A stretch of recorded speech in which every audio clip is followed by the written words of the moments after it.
Okay, we're back, and we're going to talk about something that I think a lot of people are interested in, and that is the paranormal. And I want to introduce you. You remember the movie Ghostbusters? That's that music. But anyway, we're going to be serious here. I want to introduce you to Mike McDonald and Shelley Scirillo.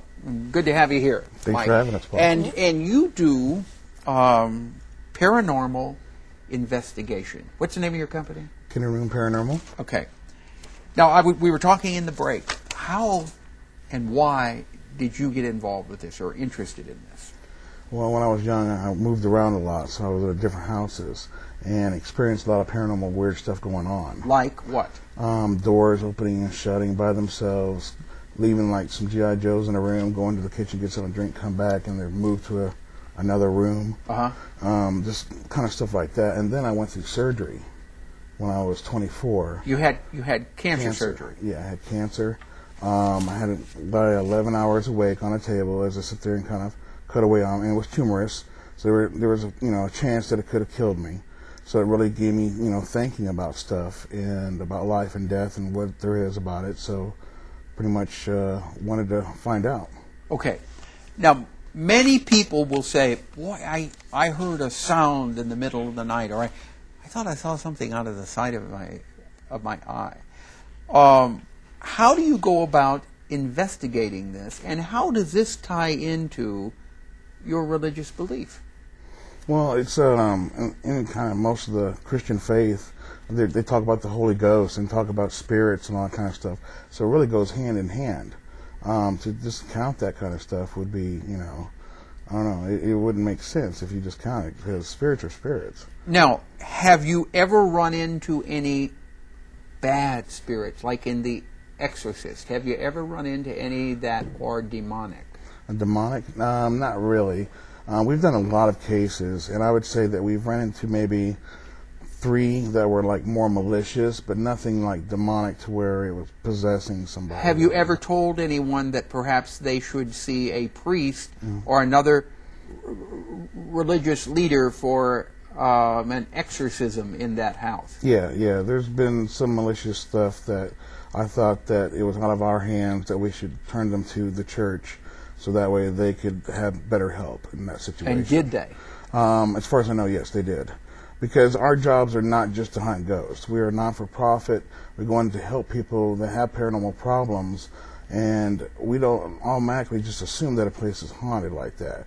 When we get there, it could be a lot of different explanations of why people are feeling that way. Okay, so I want to roll a video. This was taken at Ellis Library on the university campus in January of this year.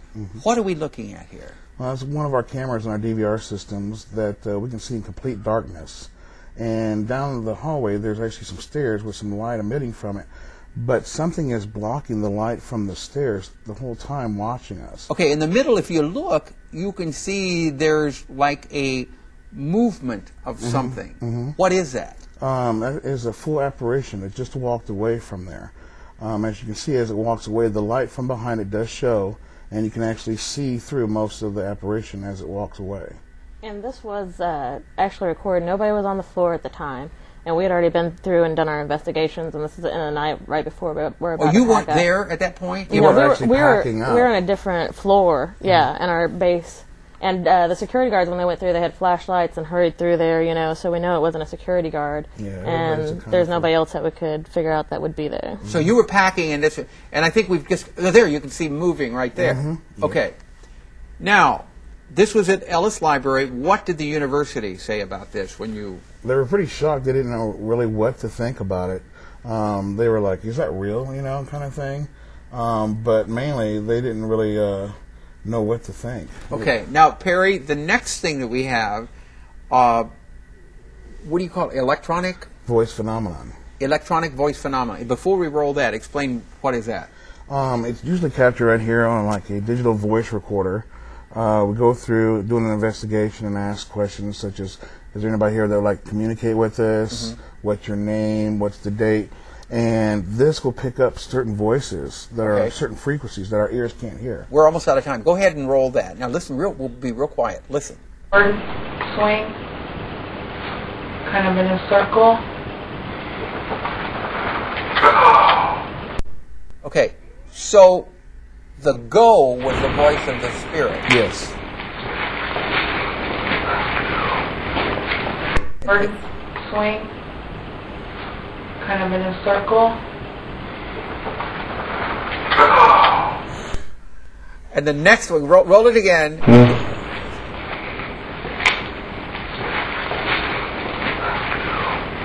That one was softer. It said have to go. Did you actually hear these, or did you? No, not at the time. We didn't hear them. If we hear them at the time, it's actually a voice phenomenon. You take the electronic part out from the digital voice recorder. Oh, okay, so you didn't hear it. You heard it on the recording then later. What did you think when you heard it? And you notice how loud that is, that it was like right next to us when it said that. Yeah. So it kind of gives you the chills. We ran out of time here. We didn't get to show their equipment. But if you want more information on this or you want to talk to them, Kindred Moon Paranormal Society, you can give them a call at 881-7779 for more information on Columbia Public Access also. Is that right? Wednesday, Friday, and